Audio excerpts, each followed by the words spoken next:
নমস্কার, আমি সুপর্ণা রান্নাঘরের আরেকটা রেসিপি নিয়ে চলে এলাম। তো আজকে আমি আপনাদেরকে দুটো জিনিস বানিয়ে দেখাবো। একটা হচ্ছে মাকেন, যেটা আমরা বাজার থেকে কিনে খাই, আর আরেকটা হচ্ছে আলুর টিক্কি। এই দুটো রেসিপি আজকে আমি আপনাদেরকে বানিয়ে দেখাবো। তো আপনারা ভিডিওটা স্কিপ করবেন না, দুটো ভিডিওই দেখুন। আর আমার রেসিপিগুলো আপনাদের যদি ভালো লাগে তাহলে অবশ্যই লাইক, কমেন্ট করবেন, সাবস্ক্রাইব করবেন, যাতে আমি নতুন নতুন রেসিপি আপনাদেরকে আনতে পারি। আমি নিজেও যেগুলো শিখেছি আপনাদেরকে শেখাতে পারি। তো চলুন, এখন আমি কিভাবে মাকেন বানাবো আর কিভাবে আলুর টিক্কিটা বানাবো সেটা আমি এখন আপনাদেরকে দেখাচ্ছি। মাকেন বানাবার জন্যে আমি দুটো আলু সেদ্ধ করে নিয়েছি। বেশি বানাচ্ছি না, অল্প করেই বানাচ্ছি। আলুটাকে এই গ্রেটার দিয়ে এখন আমি ভালো করে গ্রেট করে নেবো। আপনারা বেশি আলু চাইলে দিতে পারেন, আমি দুটো দিয়ে বানাচ্ছি। তা আলুটাকে এইভাবে এখন গ্রেট করে নিচ্ছি। আলুটাকে আমি ভালো করে গ্রেট করে নিয়েছি। আর এখানে আমি 2 চামচ সুজি, তাকে মিক্সির মধ্যে ভালোভাবে একটু গ্রাইন্ড করে নিয়েছি। এই সুজিটা আমি দিয়ে দিলাম, এর মধ্যে 2 চামচ দিয়েছি। আমি অল্প করে একটুখানি গোলমরিচ গুঁড়ো দিয়ে দিচ্ছি। আপনারা যদি গোলমরিচ গুঁড়োটা না দিতে চান তো ওটাকে স্কিপ করতে পারবেন, বেশি দিচ্ছি না, তাহলে একটা কালো কালো মতো হয়ে যাবে। আর স্বাদ মতো নুনটা দিয়ে দিচ্ছি, নুন দিয়ে দিলাম। মাকেন তো সবাইরই ভালো লাগে, বাচ্চাদের, বড়দের। আমরা তো অনেক টাকা দিয়ে কিনি, তো বাড়িতেই এত সুন্দরভাবে আপনারা বানাতে পারবেন। আমি এখানে 2 চামচ কর্নফ্লাওয়ার দিয়ে দিলাম। প্রত্যেকটা উপকরণকে ভালো করে মিশিয়ে নেব।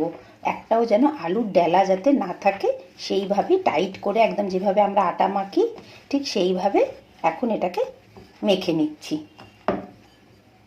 ভালো করে মেখে নিয়েছি। এবার লাস্টে আমি অল্প একটুখানি বাটার আলুটার মধ্যে ভালোভাবে লাগিয়ে নেব, অল্প করে, যাতে এটার টেস্টটা আরও ভালো হবে। এইভাবে এখন একদম মেখে নিলাম আমরা। এই দেখুন, একদম স্মুথ একটা ডো বানিয়ে নেব। এখন একদম এরমভাবে বানিয়ে নিয়েছি। এবার এটাকে আমরা ফ্ল্যাট একটা জায়গায় নিয়ে নিয়েছি।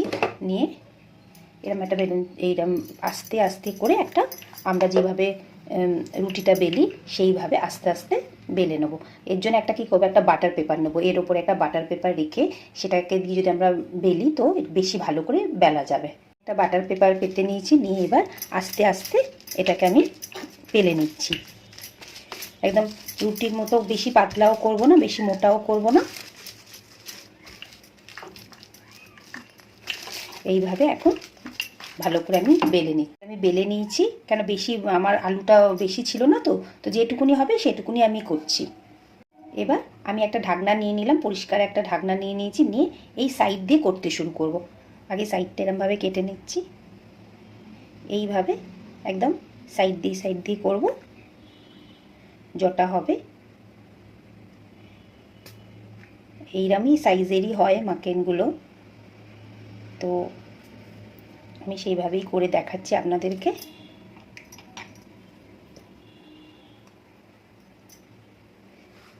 আপনারা কি কখনো মাকেন বাড়িতে বানিয়েছেন এইভাবে?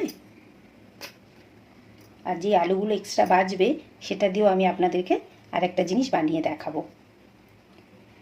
যটা হচ্ছে আগে আমি করে নিই।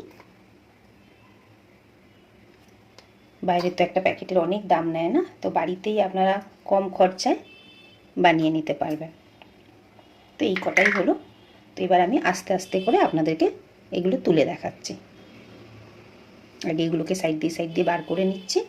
সবগুলো তুলে নিয়েছি। এই আলুটা আমাদের এক্সট্রা হয়েছে, এটা দিয়ে আমি আরেকটা জিনিস আপনাদেরকে বানিয়ে দেখাবো। তো এটা এখন সাইড করে আমি রেখে দিচ্ছি। দিয়ে এবার এই এক একটা করে তুলে একটু সুন্দর করে শেপটা দিয়ে নিচ্ছি। এই এক একটা আস্তে আস্তে তুলছি, তুলে এই সাইডগুলো একটুখানি মুড়ে দিচ্ছি। এইভাবেই এখন সাইডগুলো আমি মুড়ে নিচ্ছি। দেখুন থিকনেসটা এরকম হয়েছে। আপনাদেরকে এটা করে দেখাচ্ছি কিভাবে করবেন। এরকম একটা আমি স্ট্র নিয়ে নিয়েছি। এইভাবে এখানে একটা এরকম গর্ত করলাম, এই আলুটা বার করে নিলাম ভেতর দিক থেকে। আবার আর একটা এরকম স্ট্র দিয়ে করলাম। এবার একটা চামচ নিলাম, চামচটা দিয়ে এইভাবে করে দিলাম, একটুখানি মুখটা করে দিলাম।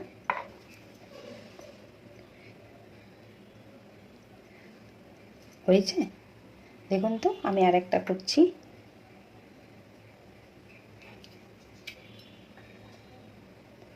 এইভাবে একটা চোখ করে দিলাম, দিয়ে এই চামচটা এরমভাবে এখানটা দিয়ে একটু এরম করে দিলাম।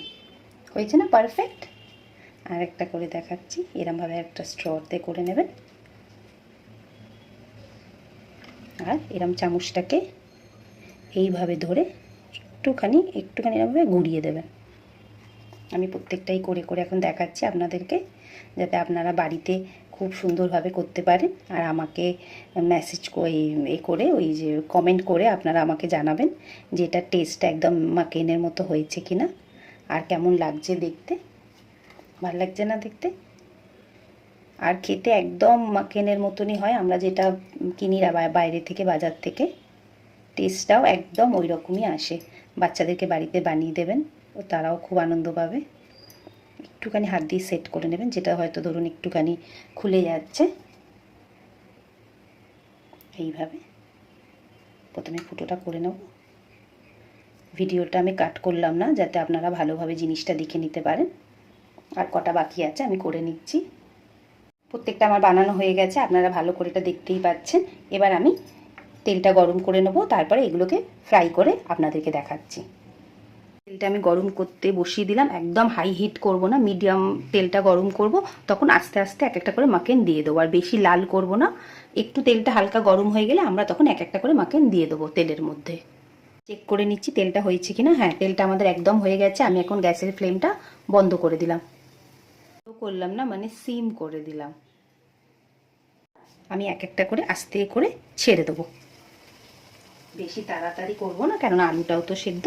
এই জন্য একদম আস্তে আস্তে আমাদেরকে এগুলোকে, মাকেনগুলোকে ছাড়তে হবে। তা আমি একদম আস্তে আস্তে ছেড়ে দিচ্ছি। আর যদি কোনো কোনো আলু দেখছেন যে একটু একটু সাইড দিয়ে ফেটে যাচ্ছে, তাহলে ওটা হাত দিয়ে একটুখানি সেট করে নেবেন চেপে।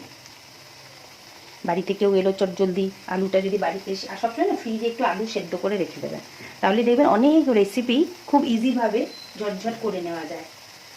সবসময় দোকান যাবারও তো লোক খুঁজে পাওয়া যায় না, না? এখন আমার যতগুলো ধরবে আমি ততগুলো দিয়ে দিচ্ছি। আপনাদের জায়গা যতটা বড় হবে সেই বুঝে দেবেন।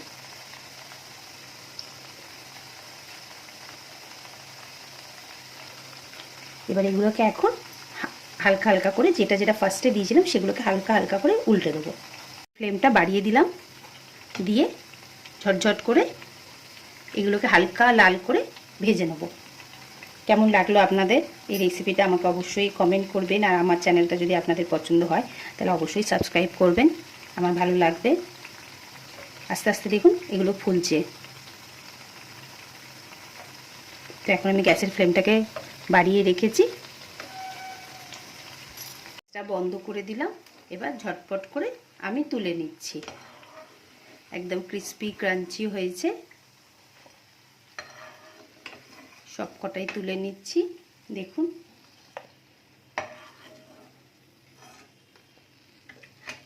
চিকেনগুলো রেডি হয়ে গেছে, একদম খাস্তা হয়েছে। দেখুন আওয়াজ হচ্ছে, আর খেতেও খুব ভালো হয়েছে। একটা আমি ভেঙে আপনাদেরকে দেখাচ্ছি, আমার হাতে অ্যারারুট লেগে আছে। দেখুন একদম সুন্দরভাবে হয়েছে। তো অবশ্যই আপনারা বাড়িতে রেসিপিটা ট্রাই করবেন, আর কেমন লাগলো আমাকে অবশ্যই জানাবেন। এটা তো আপনি চিলি সস বা টমেটো সস যেটা দিয়ে ইচ্ছে খেতে পারবেন। চটজলদি একটা রেসিপি হয়ে গেল। এবার আমি আরেকটা আপনাদেরকে দেখাচ্ছি। এই আলু যেটা বেঁচেছিল সেটা দিয়ে কিভাবে বানাবো দেখাচ্ছি এক্ষুনি। যে আলুটা বেঁচেছে সেটা দিয়ে আমি ছোট ছোট আগে একটু এইভাবে এরকম গোল গোল টিক্কির মতো বানিয়ে নিচ্ছি।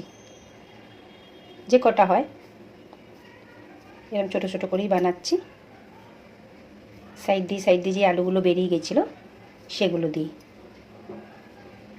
বেশি বানালাম না, এই যে এক্সট্রাটা আছে এইগুলোর মধ্যে একটু একটু করে দিয়ে দিচ্ছি।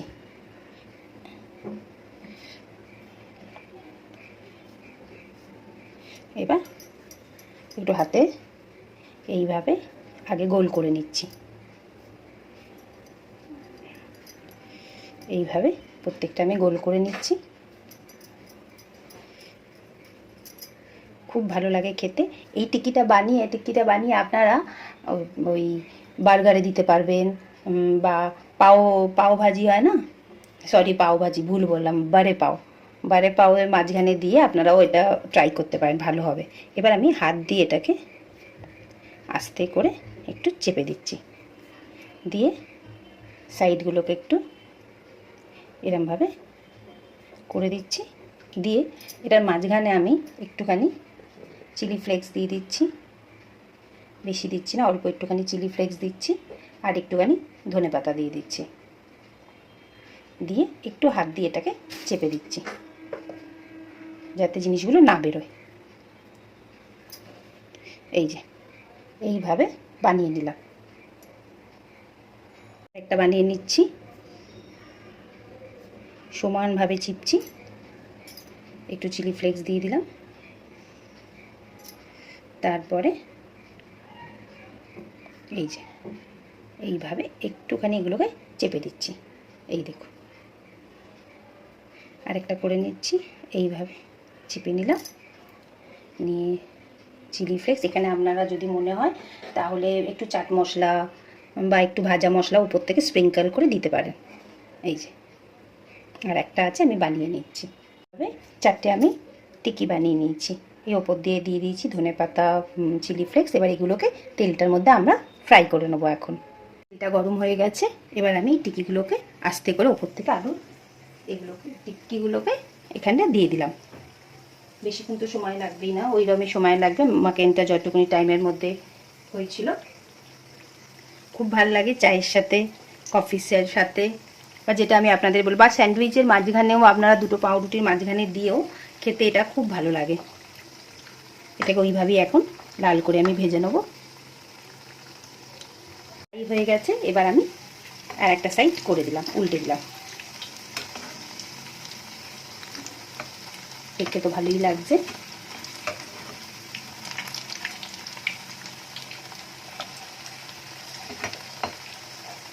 করে ভাজা হয়ে গেছে, এখন আমি গ্যাসটা বন্ধ করে দিলাম। এবার আমি এই টিকিগুলোকে বার করে নিচ্ছি। দেখুন দুটো স্ন্যাক্সই আমার বানানো হয়ে গেছে, এদিকে মাকেন বানানো হয়ে গেছে। আপনারা যদি এটা সাইজ আরেকটু বড় করতে চান তাহলে করতে পারেন, যেহেতু আমি দুটো আলু দিয়ে করেছিলাম সেই জন্য বেশি বড় হয়নি। আর টিকিগুলোও খুব ভালো হয়েছে, ভীষণ গরম আছে। আর অবশ্যই আপনারা বাড়িতে এটা ট্রাই করবেন, আর আমার রেসিপিগুলো কেমন লাগে সেটা বলবেন। আর আমার চ্যানেলটাকে লাইক, কমেন্ট, সাবস্ক্রাইব করবেন। আর একটা নতুন রেসিপির সাথে খুব তাড়াতাড়ি আসবো।